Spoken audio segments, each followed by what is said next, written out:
Precisar divulgar aí. Gente, bom dia a todos. Espero que vocês estejam bem, né? Um feriado desse aí, com um sol desse, vocês aqui para aprender mais sobre esse tema tão importante. Realmente vocês estão dispostos. E isso é muito bom.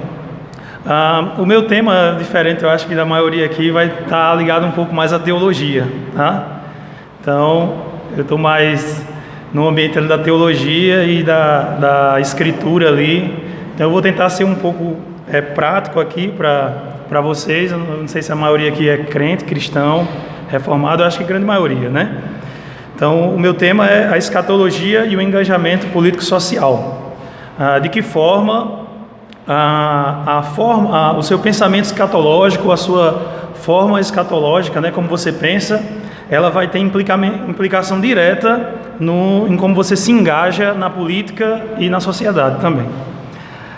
Basicamente, a minha palestra ela teve como grande predominância o estudo de um artigo da Fides Reformata, do volume 3, número 1, do Dr. Heber Campos. Tá? Então, recomendo inclusive que vocês leiam ele depois. E eu queria começar, né, um pouco diferente, mas com a leitura de um texto bíblico. Tá? Gostaria de começar com a leitura do texto bíblico. Vocês, alguns trouxeram a Bíblia, né? Mas 1 Pedro 2,17, que vai nortear um pouco a vida cristã, né? 1 Pedro 2,17, que diz o seguinte: tratai todos com honra, amai os irmãos, temei a Deus, honrai o rei.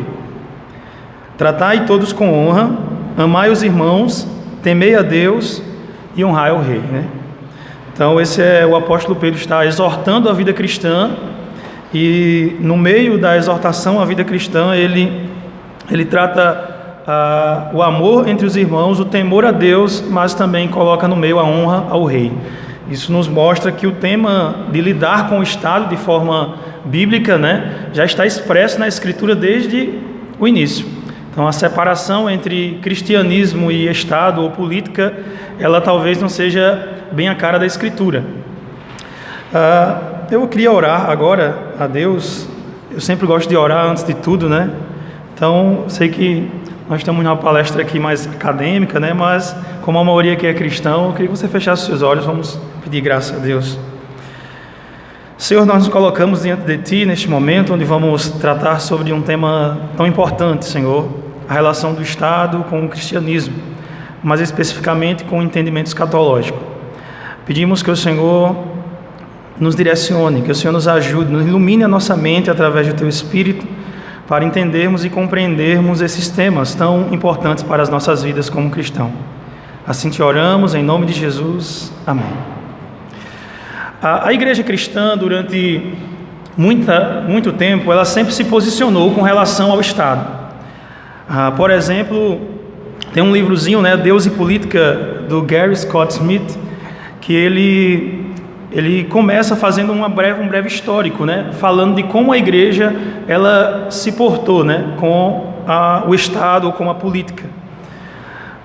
Tertuliano, por exemplo, lá nos Pais da Igreja, ele disse o seguinte: ele declarou que Jerusalém e Atenas, o ensino judaico-cristão, o intelecto e a cultura grega, não possuem nada em comum, e que os cristãos, portanto, deveriam participar da vida cultural o menos possível.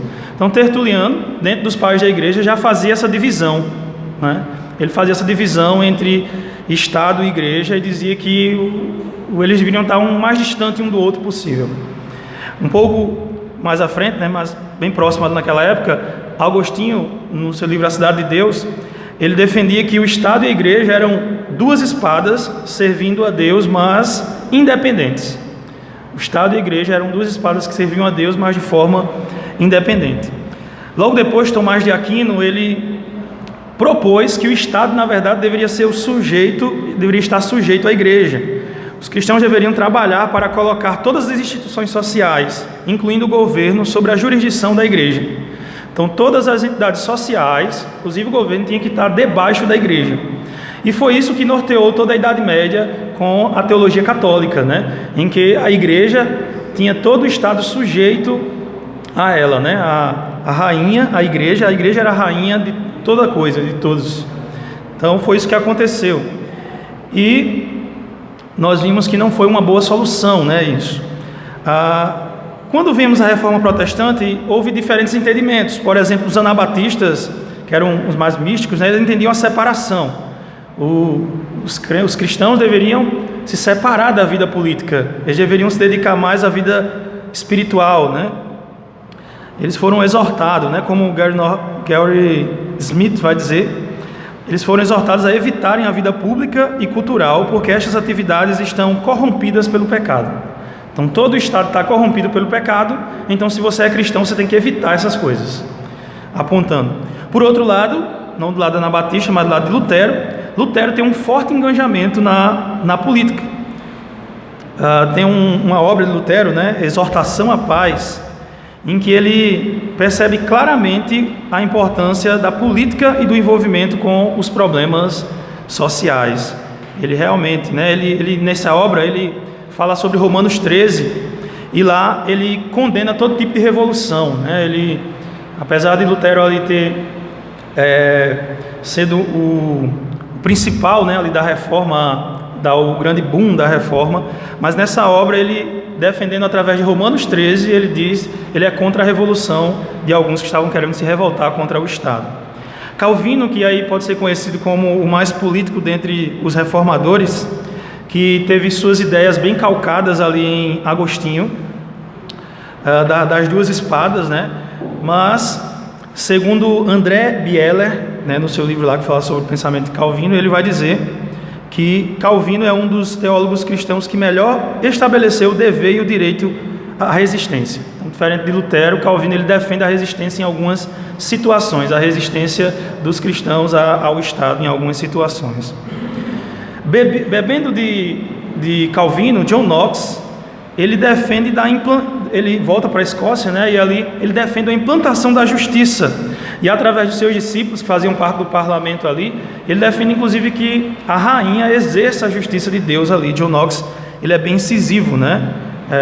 A pessoa de John Knox inclusive é criticado por alguns, né, por a sua rispidez na hora de falar com relação à rainha, com relação aos governos. Ele não tinha, no popular, papa na língua, né, para chegar ali e falar. Depois nós temos os puritanos, que se engajam fortemente na política para defender os seus direitos na Inglaterra, são expulsos da Inglaterra e vão para a Nova Inglaterra, a América, e começam então a estabelecer uma nova sociedade, e uma sociedade já pautada com princípios políticos bíblicos, né? Com princípios políticos bíblicos. Smith vem dizer que, embora todas as pessoas sejam depravadas e que o pecado permeie todas as ações humanas, Deus é soberano sobre a atividade cultural humana.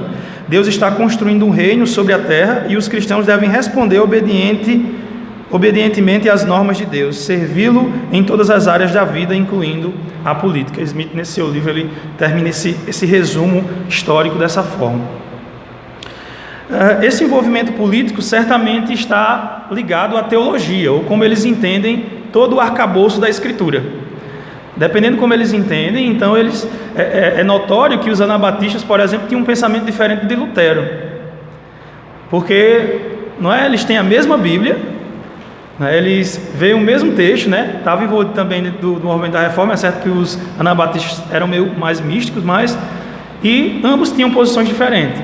Essas posições é devido a algo muito interior, a teologia deles, e mais particularmente nós vamos ver que vai ter uma forte influência da corrente escatológica, ou como eles veem os últimos dias.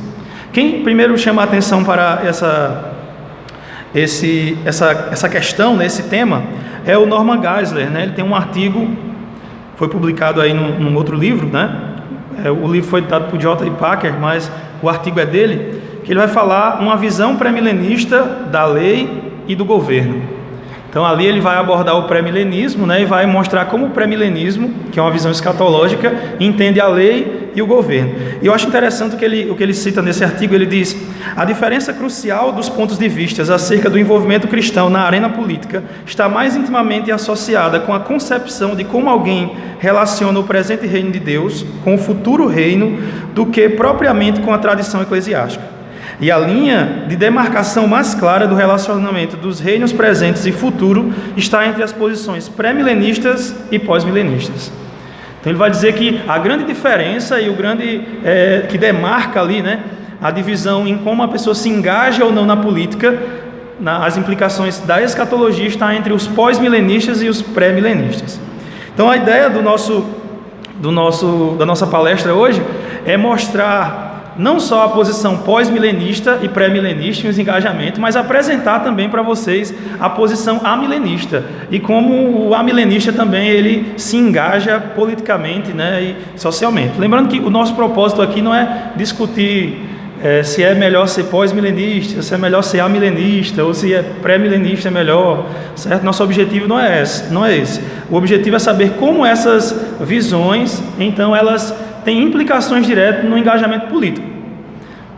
Tá certo? E aí é importante lembrar que, por exemplo, se você é pré-milenista e você tem um outro tipo de pensamento sobre engajamento, você está incorrendo uma certa incongruência, né? Se você é pós-milenista e você tem um certo tipo de engajamento, você que não se alinha, você está incorrendo numa certa incongruência. Então é importante que nós possamos entender isso para depois você não estar fazendo uma coisa porque eu ouvi um conservador, né, lá, e eu tenho que fazer igual o conservador, mas na verdade você é um pré-milenista e o pré-milenista pensa diferente. Então é importante você tentar alinhar o seu pensamento, né, até porque a Bíblia ela nos dá uma visão completa de todos os âmbitos da vida, né? Então é importante lembrar disso. Então vamos ver essas linhas. Basicamente essas linhas vão compor aí 3 tipos de posicionamento: a acomodação, a separação e a transformação. A acomodação política, né, basicamente vai estar ali com os ramos amilenistas e alguns dos pré-milenistas históricos. Eles caminham por essa faceta aí da acomodação política. Quando eu falo acomodação é porque está um pouco ligado com o pluralismo de ideias. Eles sustentam a existência de um pluralismo de ideias na sociedade. O outro, a separação, está mais ligada com os pré-milenistas, basicamente, mais especialmente os pré-milenistas dispensacionalistas. Tá? Eu vou explicar o que cada um desses termos, tá? Daqui a pouco. E a transformação, que é a terceira coisa, de transformar a sociedade, está mais ligada com o pensamento pós-milenista, certo? E aí, claro, está ligado ao não pluralismo de ideias, tá? Não existe o pluralismo de ideias. Na verdade, só existe uma ideia, que é transformar aquilo naquela ideia. Então, basicamente, esses são os posicionamentos, tá? Vamos então, antes de entrar neles mesmo, entender aqui o que é cada um desses pensamentos, né? Pode ser que alguns irmãos aqui não saibam. Mas tudo aqui diz respeito ao milênio. Apocalipse capítulo número 20 vai falar que vai haver um momento em que o diabo ele vai ser preso, então, certo? Vai deixar de enganar as nações, e ali então vai ter 1000 anos, até então que ele seja solto, e depois venha o triunfo, né, de Cristo, derrotando de uma vez por todas e lançando ele no lago de fogo ali. Então esses 1000 anos, então, eles são interpretados de várias formas. Nós só temos a menção desses 1000 anos, né, com a expressão 1000 anos apenas em Apocalipse, que é um livro que tem muita figura, né, muita figura de linguagem, muito símbolo. Então, por isso, né, por essa razão, existem vários entendimentos acerca desse. Por exemplo, alguns entendem que nós vamos ter primeiro a vinda de Cristo. Cristo vai voltar nas nuvens, e depois da vinda de Cristo, então você vai ter o milênio, certo? Esses são chamados de pré-milenistas. Pré porque Cristo vai vir antes do milênio. Então Cristo vem e de forma sobrenatural ele implanta o milênio aqui na terra, certo? Então Cristo vem de forma sobrenatural, ele implanta o milênio ou na terra ou no céu, aí tem uma variação aí. Mas Cristo implanta o milênio. E só depois então da vinda de Cristo é que nós vamos ter o milênio. Esses são chamados pré-milenistas, certo? Nós temos outros que entendem que o milênio, ele na verdade vai ser implantado antes da vinda de Cristo. O povo aqui, Deus vai fazer uma obra maravilhosa, vai despertar todas as nações, eles vão entender a justiça de Deus, a palavra de Deus vai invadir todas as nações, e então nós vamos ter um momento de profícuo entendimento da palavra de Deus, inclusive pelo Estado, e então nós vamos ver um momento aqui de milênio, né, de paz e de alegria, e só depois então, no final do milênio, então Cristo vem para trazer o novo céu e nova terra. Esses aí são os pós-milenistas, ou seja, Cristo vem depois do milênio, certo? E nós temos o amilenista, que entende que o milênio, né, esse momento, ele aconteceu de forma predominantemente espiritual e que aconteceu quando Cristo veio a primeira vez, quando ele então triunfou sobre os principados e apotestados na cruz do Calvário, certo? Então esse aí é o milênio, e só ao final, então, quando Cristo vier, ele vai implantar o novo céu e nova terra, como você vai ter o cumprimento pleno. Nesse momento que nós já reinamos com Cristo de forma espiritual, ele então vai se tornar mais real agora no novo céu e nova terra, depois da vinda de Cristo. Tá? Esses são chamados de amilenistas. Tá? Então vamos ver então como essas correntes elas se comportam diante da política, tá? Diante do engajamento social e político. Tá bom? Então, primeiro os pós-milenistas, né? Vamos começar pelos pós-milenistas. Esses daí são os mais enganjados, aí já tem gente comemorando ali. Vamos começar pelos pós-milenistas. Parece-me que os pós-milenistas, eles, na época antes das guerras mundiais, nós tínhamos alguns pós-milenistas históricos, né? Alguns dos puritanos defendiam o pós-milenismo e chamamos de pós-milenismos históricos esse, né? E eles tinham um otimismo, né? O pós-milenista, ele entende que o reino de Deus vai ser implantado na terra, o reino milenar de Deus vai ser implantado na terra. Então eles têm um otimismo muito grande: vamos lutar, vamos transformar, vamos fazer, a lei de Deus vai ser aplicada, e então você agora vai ter o reino de Deus, né, o reino milenar de Deus implantado aqui na terra. Então nós vamos ter um momento. Então eles são bem otimistas, e o otimismo do pós-milenismo, houve uma certa frustração dos pós-milenistas históricos com o advento das guerras mundiais. Mas nos últimos anos, né, nas últimas décadas, aí, no início do século XXI, houve um levantamento, né, de alguns pós-milenistas, particularmente nos Estados Unidos, que despertaram, né, uma grande onda. Eles são conhecidos também como os reconstrucionistas ou também teonomistas. Eles tentam implantar a lei de Deus, né, o propósito dele é isso. Eles são reconstrucionistas porque eles querem reconstruir o estado inicial dos Estados Unidos, por isso que eles são taxados assim, né? O estado que foi fundado pelos puritanos com base na lei de Deus. Então eles têm esse desejo, né? E eles são chamados de teonomista porque, na verdade, eles tratam da resposta ética para o governo, né? A resposta ética é Deus, mas não é só a resposta ética, mas a resposta civil, entre outras respostas do Estado que o Estado tem que dar, né?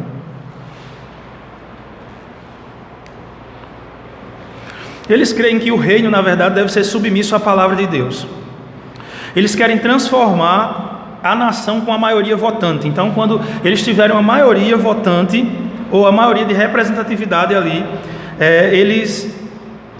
eles vão conseguir mudar toda a nação. Eles suportam, por exemplo, o pluralismo de ideias só por enquanto, né? Suportam, mas eles não defendem isso. Não é a existência de um pluralismo de ideias. A ideia é uma só, a lei de Deus, somente essa. As outras ideias são todas rejeitadas, né? Porque a ideia é essa. Por exemplo, a gente tem uma citação aqui, depois eu vou fazer ela, que o Marcel trouxe, né, do Rousseau, que é um dos defensores da teonomia, que ele diz exatamente, né, não sei se vocês lembram, foi uma das últimas citações que ele fez, mas que ele rejeita qualquer pensamento, né, tudo isso deve ser, inclusive o conservadorismo, né, e outras ideias. Eu acho que Marcel citou nesse objetivo, mas ali ele abrange de forma geral, né? É a lei de Deus que deve ser implantada, e sim, esse é a grande importância, né, dos teonomistas. E então eles até então respeitam, né, as outras pluralismo de ideia, mas a ideia é que não haja isso. A ideia é que tudo seja transformado e todos fiquem sob a lei de Deus. Tá? Esse é o pensamento deles aí. Depois nas perguntas aí, os pós-milenistas podem acrescentar alguma coisa que quiserem, né? Bom, a resposta para questões civis, então, se a resposta para as questões éticas, como o aborto, como se uma pessoa deve roubar ou não, se todas essas respostas são tidas pelos cristãos por estarem na Escritura, o pós-milenista, então, particularmente os teonomistas, vão dizer por que então? Por exemplo, você está fazendo uma citação direta de Gary DeMar, que é outro representante aí do movimento teonomista, né? No seu debate sobre a reconstrução cristã, ele vai dizer: não é porque cremos que a política seja a coisa mais importante, mas porque esta é a área onde muitos cristãos se tornam confusos e inconsistentes. Ele diz: se a resposta ética ela é dada pela Escritura, por que então a resposta política e do governo não tem que ser também dada pela Escritura? E ele diz, certamente porque muitos que estão na área da política são inconsistentes, não têm um preparo. É isso que o Gary DeMar vai apontar na sua obra, certo? DeMar continua dizendo, se não usamos a Bíblia como nosso padrão de justiça civil, o que então usaremos? Então, ele coloca essa prática. Segundo os teonomistas, os conceitos básicos de política e governo civil estão afirmados claramente na Escritura. Eles usam inclusive texto que prova isso. Por exemplo, eles usam o Salmo 119, 160. As tuas palavras são em tudo verdade desde o princípio, e cada um dos seus juízos dura para sempre. Os juízos de Deus duram para sempre. Se a Escritura dura para sempre, então deve ser aplicada em todas as épocas, inclusive nos nossos dias hoje. Ela deve ser aplicada. Rusdoni, né? Ele vai nos dizer, é um grande expoente da teonomia, né? Talvez um dos mais conhecidos aqui, né? Marcel já citou aqui ele. Inclusive, os livros dele são muito bons, eu já tive a oportunidade de ler. Os santos devem preparar-se para tomar os governos do mundo e seus tribunais. A expressão de Rusdoni é essa: os santos do mundo devem se preparar para tomar os governos do mundo e seus tribunais. Então, precisa ter essa ênfase, né? Faz parte do pensamento pós-milenista. Por isso, com respeito à democracia, eles são bem radicais, né? O cristianismo sobrenatural é básico e radicalmente antidemocrático. Basicamente, Rusdoni, né? Ele entendia isso, ele cita isso, né? Que é totalmente antidemocrático, porque ele diz que o que nós temos que ver, na verdade, é a vontade de Deus, não a vontade do povo. Ele vai diferenciar ali entre a vox dei e a voz do povo, né? E ele diz que a democracia, na verdade, coloca a voz do povo, né? E não a voz de Deus, né? Ele diz que exatamente a voz do povo e a voz de Deus é algo extremamente antibíblico. Então ele defende que, na verdade, eles são antidemocráticos por causa disso. A democracia não é boa para eles, tá? Para os teonomistas, segundo o texto aqui de Rusdoni, né? Gary North vai dizer o seguinte, que é outro representante aí, os pessoal pós-milenistas aí já estão familiarizados com esses nomes, né? Ele diz, como pode um calvinista que afirma a soberania de Deus sobre todos os aspectos da história negar a existência da teocracia? Eles não defendem a democracia, que é o governo do povo, eles defendem a teocracia, que é o governo de Deus. Então, como pode alguém que é calvinista defender a soberania de Deus e negar uma teocracia implantada aqui na Terra, né? Como pode, então? Então, são perguntas que eles colocam o pós-milenista. Então, mas como deve ser então a implantação dessa ética civil? Greg Benson, que é outro aderente aí da teonomia, a maioria desses autores aqui eu acredito que tem publicações da editora Monergismo, né? Eles têm? Então, eles na verdade chegaram com uma forte influência aqui no Brasil via também a editora Monergismo, né? Trouxe bastante influência dos pós-milenistas aqui no Brasil, principalmente a nova geração, né, os jovens aderiram bastante isso, inclusive tradução de Fabrício, né, que está conosco aí, muitos deles tradução de Fabrício.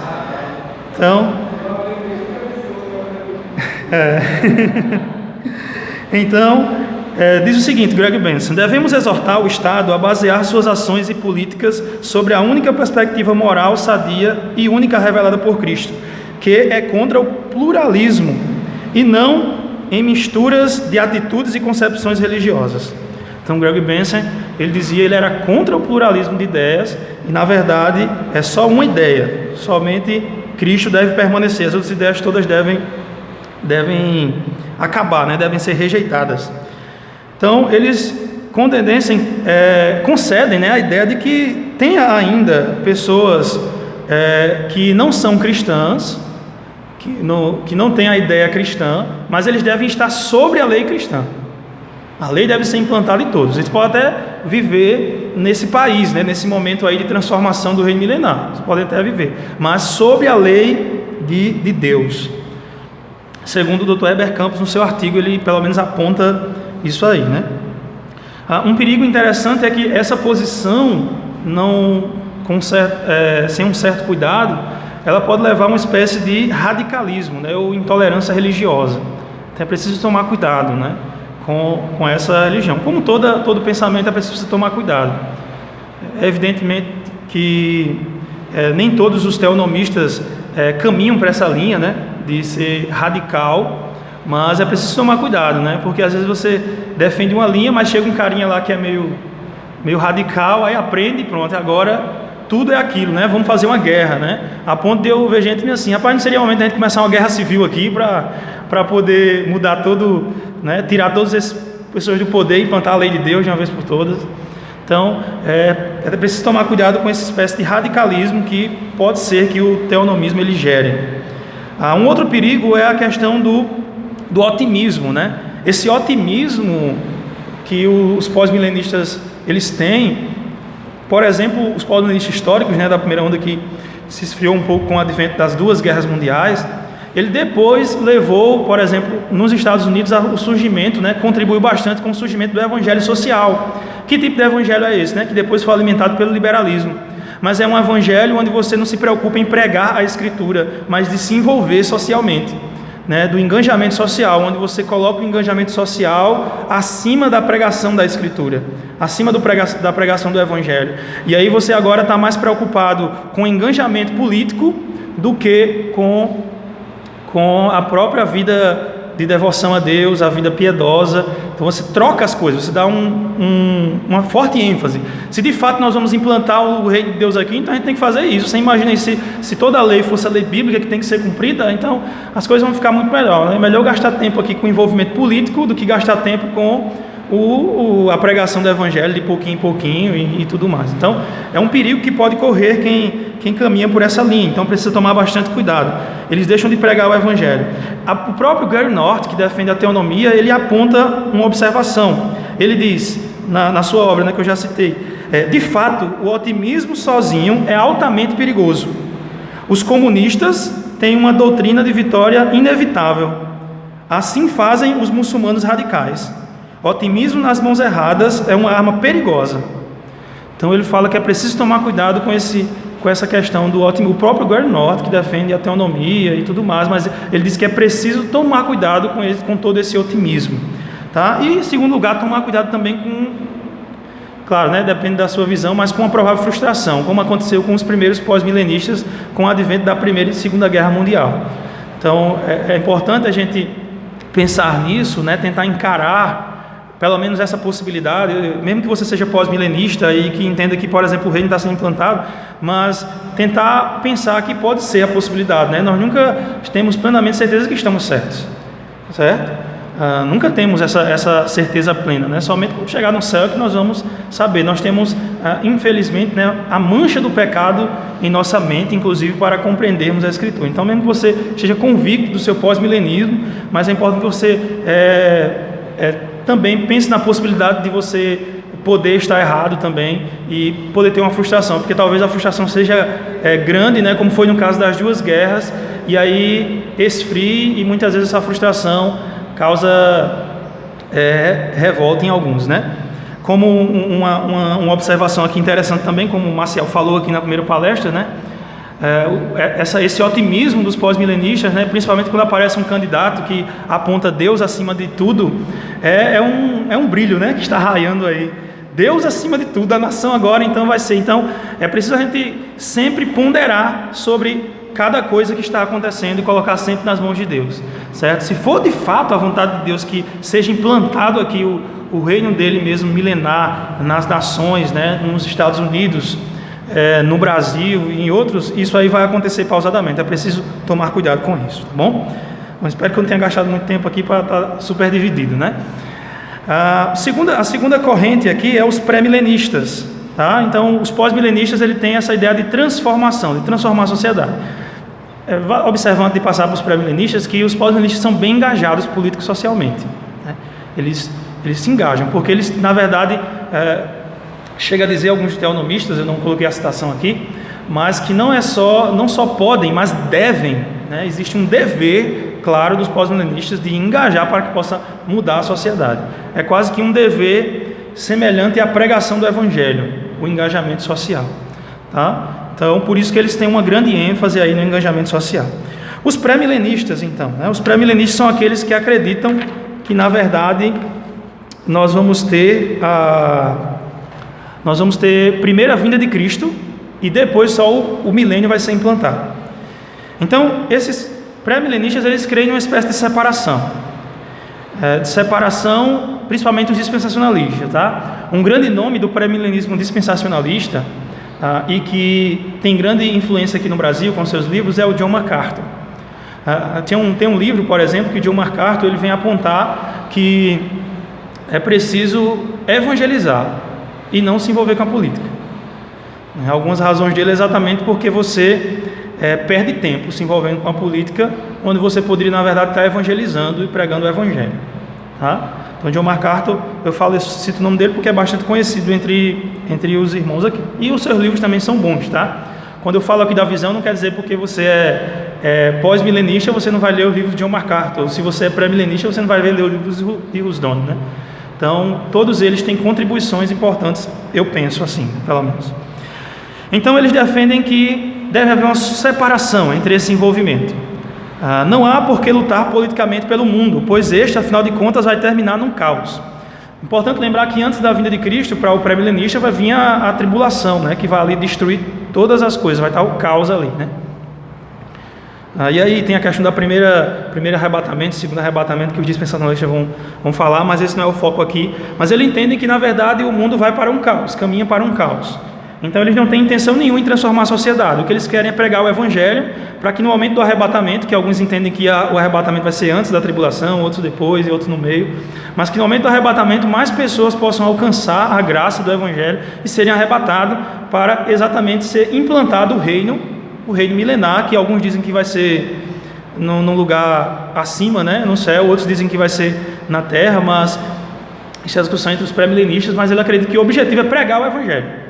Então eles têm pouco engajamento, mas não quer dizer que eles não têm engajamento nenhum. A tônica sempre é a evangelização do mundo. Esse reino milenar será implantado sobrenaturalmente com a descida de Cristo à terra.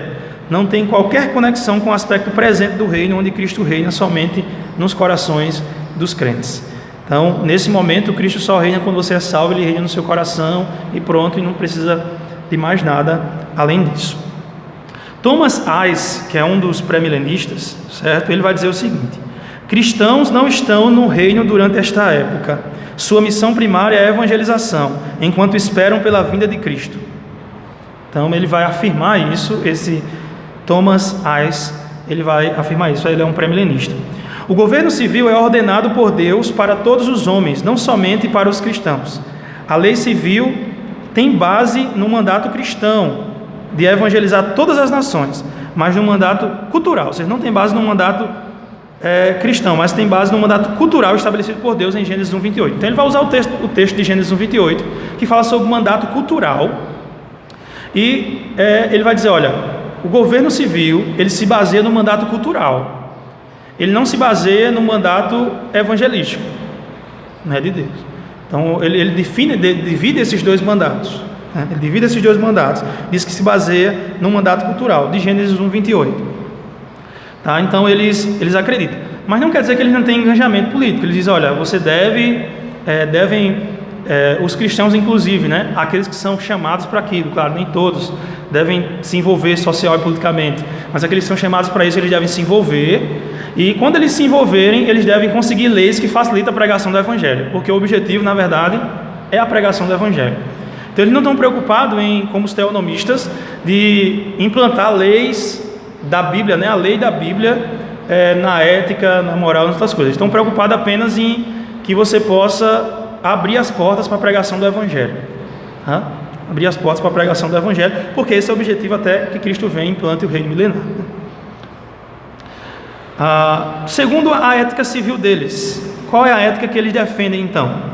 As leis civis devem ser justas, mas não necessariamente cristãs.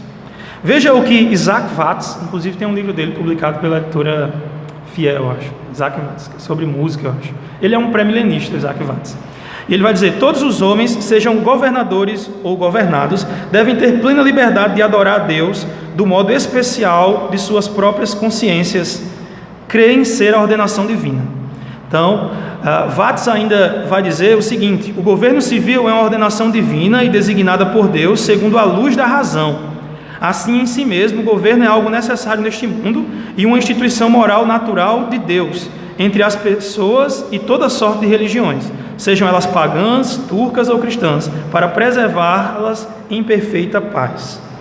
Então, segundo Watts, a base para o governo tem que ser a razão, né, de forma, utilizando a razão, que é uma dádiva de Deus através da criação, utilizando a natureza e a forma que nós entendemos, né, algo que já está incutido dentro de nós, uma justiça. Então, as leis devem ser tomadas de forma justa, tá? Esse é o pensamento.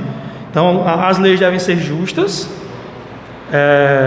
e também as leis devem ser de forma que abram as portas para a pregação do Evangelho. Então, são esses dois princípios aí que eles tomam. E aí, então, eles defendem o pluralismo de ideias. Segundo eles, né, a implantação do reino de Cristo, quando todos serão submissos a ele, deve esperar até que ele venha.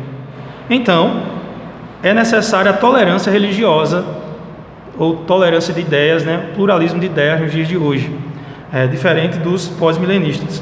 Eles entendem que até a vinda de Cristo, né, até a ceifa, vai sempre existir o trigo e o joio. Então eles usam a parábola do trigo e do joio, diz que sempre vai existir o trigo e o joio no mundo, até, né, os filhos, que são as sementes, né, lançadas ali de Satanás, e as sementes do reino de Deus, né? Então vai sempre existir as duas até o dia do julgamento, enquanto vai ser ceifada, né, ali, vai ser lançado no fogo todo o joio e vai ficar somente o trigo. Então eles dizem que até ali vai estar. Então eles defendem um pluralismo de ideias, ou seja, que existe. Norman Geisler, que é o amilenista, né, que fez o artigo lá sobre o pré-milenismo e a lei e o governo, ele vai então resumir o seguinte, o pré-milenismo. Ele vai dizer o seguinte, né, combinando esses dois aspectos da neoteocracia, né, não teocracia ou não teonomismo, que é o que eles defendem, né, eles são contra o teonomismo, mas defendem a lei natural. Eles fazem uma contribuição singular para o relacionamento do cristão com o governo civil. Isso evita, por um lado, a necessidade de estabelecer um reino, e por outro lado, evita um fundamento antinomiano para o governo civil. Por negar a base teológica pós-milenista para o governo civil, a posição pré-milenista evita destruir a liberdade religiosa, e por basear o governo civil na lei moral geral de Deus, ela evita destruir qualquer base moral para a sociedade. Então, Norman Geisler aí vai dizer que a posição pré-milenista ela é muito boa, porque ela evita essas duas coisas, né? Tanto o extremo de você ter que implantar o governo, né? Quanto o outro do antinomismo, né? Ele mantém o equilíbrio ali. Então, Norman Geisler vai apontar a posição pré-milenista como uma espécie de equilíbrio em frente ao que ele chama de radicalismo do pós-milenismo aí, né? Ele vai tentar apontar aí essa forma. Ok, então essa é a posição pré-milenista, o engajamento é um pouco menor, né? Um pouco menor. E a posição amilenista, então, que eu vou trazer para vocês aqui, né? Como uma possibilidade também, já que existem essas duas aí. Não sei se é a mais bíblica, né? Vamos ver, né? Bom, eu penso que a posição amilenista seja a mais bíblica, tá? Mas isso por conta de textos bíblicos, da hermenêutica dos textos, né? Não é nosso objetivo discutir aqui, mas eu caminho por essa linha, penso que seja mais correta, mas ela tem implicações também no pensamento político, tá? Não é o fato de o reino de Deus já ter começado desde Cristo que os cristãos não se envolvem na política. Note, só essa observação aqui, né, antes de conceituar, mas note que desde a primeira vinda de Cristo até hoje, os cristãos têm se envolvido na política.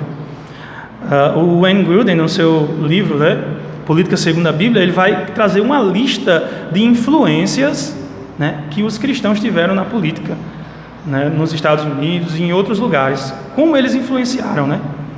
Um exemplo claro, né, já defendendo o peixe aqui, né, mas o Abraham Kuyper, né, que a controvérsia sobre ele, mas tudo indica que era milenista, ele defende um forte engajamento político-social.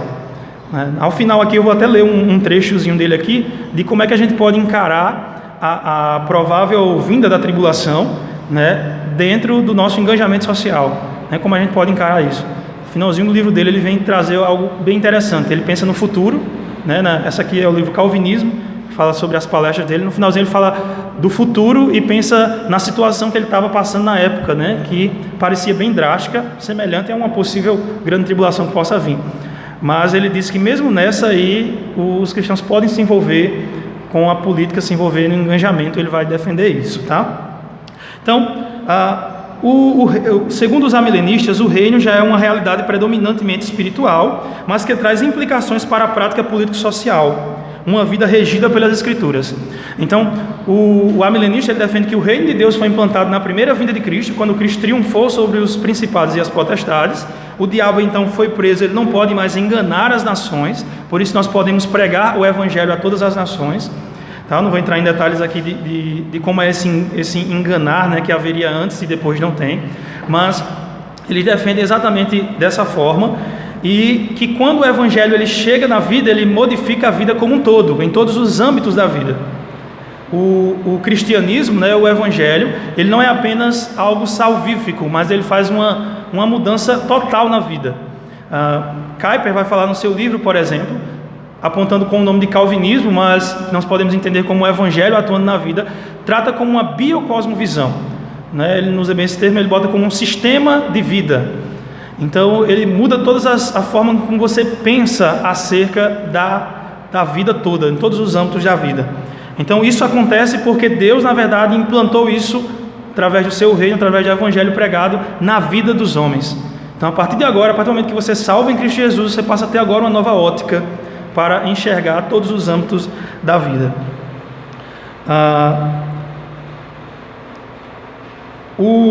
Só trocando aqui a folha aqui.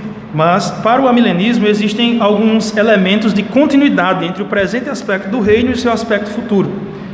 O amilenismo ele defende que após a vinda de Cristo nós vamos ter então o arrebatamento, né? E depois vai ser implantado aqui na terra, né? Ou vai ser transformado a terra no novo céu e nova terra, certo? Então a terra agora vai ser uma terra onde habita a justiça, como diz lá o livro de Pedro, né? Nós, porém, esperamos novos céus e nova terra, nos quais habita a justiça. Então, a justiça de Deus vai ser agora habitada aqui, e aí sim, nesse momento. Agora, existe um aspecto de continuidade entre a primeira terra e a outra, por isso que entende que a terra vai ser transformada. O novo céu e nova terra vai ser esta terra, mas essa terra transformada, né? Sem corrupção, vai ser eliminado o advento da corrupção. Então, para eles existe uma continuidade entre a primeira terra e a segunda terra. E essa continuidade ela já consegue ser vista como uma realidade dentro dos cristãos, no qual foi implantado o reino de Deus já, predominantemente espiritual, mas que possui implicações fortes socialmente, né, e politicamente. Então, por conta dessa continuidade, eles defendem o forte engajamento social, para que nós já possamos entender, né, ou experimentar um pouco de como será o reino, não o reino milenar, mas já o novo céu e nova terra. Então defende uma espécie de continuidade. O amilenismo ele defende o que nós chamamos de já e ainda não. Na verdade nós já fomos glorificados em Cristo, mas ainda não, ainda seremos. Nós já somos salvos em Cristo, mas nós ainda seremos salvos em Cristo. Então você tem essa expressão aí do já e ainda não muito utilizada pelos amilenistas.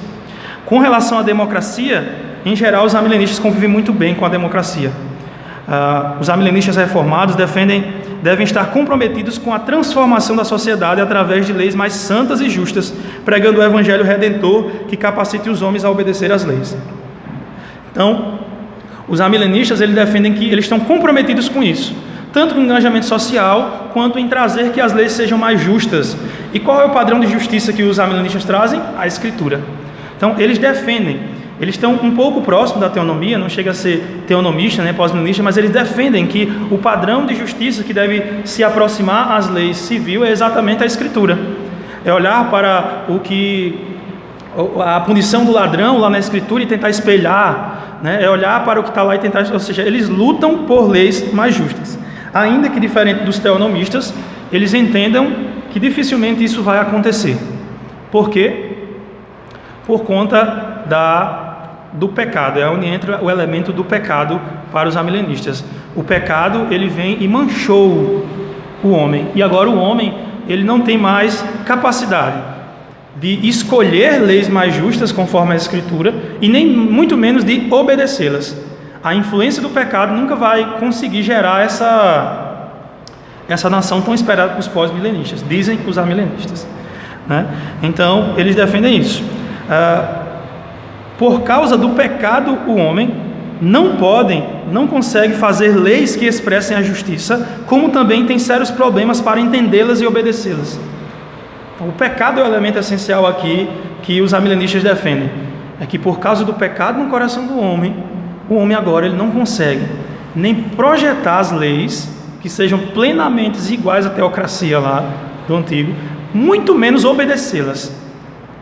Ainda aqueles que são salvos em Cristo Jesus, que lutam para santificar, mas a santificação plena ela só vai acontecer na vinda de Cristo. E como a santificação plena ela só vai acontecer na vinda de Cristo, então até lá então vai existir uma dificuldade enorme no cumprimento da lei perfeitamente como está na Escritura. E por conta disso, os amilenistas eles não defendem aquela transformação toda, mas defendem que devemos lutar por isso, assim como lutamos pela nossa santificação. Assim como lutamos por uma vida mais santa, nós devemos lutar então para uma sociedade mais santa, ou uma sociedade mais justa, uma sociedade mais próxima da Escritura. Eles lidam bem com o pluralismo de ideias. A razão é bem parecida com a dos pré-milenistas, é que sempre vai haver o joio e o trigo. Mas eles acrescentam mais. O William Barker, que foi professor do seminário do Westminster, em um artigo seu, com o título, inclusive esse artigo foi endossado depois por alguns teonomistas, mas o título do artigo é Teonomia, Pluralismo e a Bíblia. Nesse artigo aí ele vai dizer: na situação do Novo Testamento, debaixo do regime gentílico, Jesus não esperava que a autoridade civil desse suporte à verdadeira religião. Segundo ele, o Novo Testamento, Jesus não esperava isso, né? É dever, continua Barker, é dever do Estado, portanto, proteger a liberdade de consciência e crença dos não cristãos debaixo de um governo cristão. Ele usa o texto no seu artigo: dai a César o que é de César e dai a Deus o que é de Deus. Então nós podemos dizer que Barker, como amilenista, aceita a possibilidade de um pluralismo religioso pela devida distinção dos deveres do Estado com relação ao segundo grande mandamento. Barker ele vai fazer uma divisão entre a tábua dos 10 mandamentos, né? Assim como Cristo fez quando resumiu os mandamentos. Ele diz que para os primeiros 4 mandamentos, né, que é chamada a primeira tábua dos 10 mandamentos, diz respeito a Deus. E esse o Estado não rege em cima dele. Mas a outra tábua, que é com relação às relações sociais, esse sim tem que seguir o padrão de Deus. Então ele defende dessa forma. Diferente dos teonomistas, né, que defendem toda a tábua dos 10 mandamentos. É aí onde vem a radicalização, né, de não aceitar o pluralismo de ideias. Porque o primeiro mandamento diz: não terás outros deuses diante de mim. Então, se essa lei tem que ser a lei civil, então ninguém ali, naquela lei civil, deveria ter outro Deus além do Deus soberano, de Javé. Tá? Então, a diferença é essa. Ele entende que sempre vai haver isso até o novo céu e nova terra, onde ali sim nós teremos, onde habita a justiça, nós teremos a conclusão plena disso. E aí, a pergunta que pode surgir, né, e certamente vocês vão perguntar aí nas perguntas, mas eu vou logo responder adiantando aqui, é que com relação à grande tribulação, né? Como então um amilenista ele vê que vai vir a grande tribulação, as coisas tendem a ficar pior, e ele ainda se engaja socialmente. Né? Será que não seria uma incongruência isso, né? Eu acho que foi até uma pergunta que o Felipe Sabino fez para o Augusto Nicodemos naquele vídeo lá sobre escatologia, né? Depois eu até recomendo vocês assistirem, lá da escola Charles Spurgeon, né? Então, o Abraham Kuyper, ele fala de um futuro, ele fala que a situação está muito difícil. Eu penso que o que ele fala aqui na última página do livro, inclusive, na última página, que ele fala sobre o futuro, ele fala acerca de como o cristão deve se engajar socialmente, mesmo diante de uma situação difícil, mesmo diante do caos vindo. E aí, olha só o que ele diz: ora, o período em que vivemos é sem dúvida de baixo declínio religioso. A menos que Deus envie seu Espírito, não haverá retorno, e terrivelmente rápida será a descida das águas. Mas vocês recordam da harpa eólica que os homens colocavam fora de sua casa-mata para que a brisa a fizesse produzir música? Até o vento soprar, a harpa permanecia em silêncio, ao passo que, mais uma vez, ainda que o vento começasse, se a harpa não se encontrasse em prontidão, o sussurro da brisa podia ser ouvido, mas nenhuma simples nota da música celeste deleitaria o ouvido. Agora deixemos o calvinismo ser nada mais do que esta harpa eólica.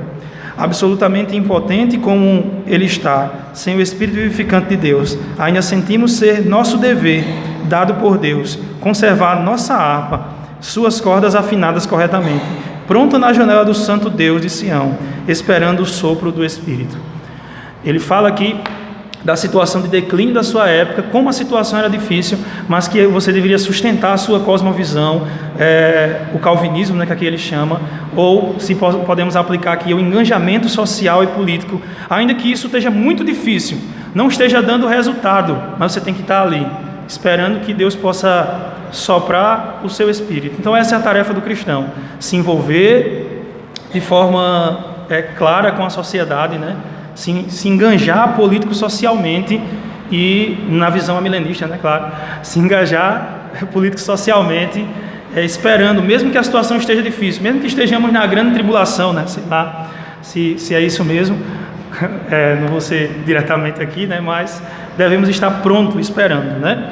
Então, concluímos com algumas observações interessantes. Independente da sua posição escatológica, o engajamento político e social é algo a ser pensado, seja com o objetivo de transformar a sociedade, seja o de abrir portas para o Evangelho ou de influenciar para uma sociedade melhor, né? São as três formas. Entender sua teologia é importante para o engajamento. É importante. Nós temos alguns candidatos a presidente da República hoje, né? Eu citei dois uma vez que eu estava dando uma palestra do debate da Record, né? Por um lado, entendia que o governo do Brasil deve ser para a glória de Deus e que todo mundo deve dar glória a Deus ali no governo, né? Esse candidato aí se alinharia mais particularmente com o pós-milenismo, né? De implantar o governo. É isso aí. E o outro lado era uma pessoa que estava lá na política, mas quando se perguntou alguma coisa com relação à sua ética, ela ficou em cima do muro e disse: é preciso que se faça um plebiscito, é preciso que a sociedade possa discutir. Ou seja, não se posicionou, é uma separação. Essa aí entraria. Eu não consigo ver nenhum candidato cristão ali que tenha uma posição parecida com o amilenismo, né? Essa da separação, ela se encaixaria mais no pré-milenismo, é que você faz uma separação. Se vocês depois quiserem falar que tem algum candidato que está mais alinhado com o amilenismo, para a gente só ter um exemplo aqui seria importante. Mas é exatamente isso, gente. Nós precisamos desse engajamento, seja com que objetivo for, mas o Evangelho, ele muda a vida como um todo.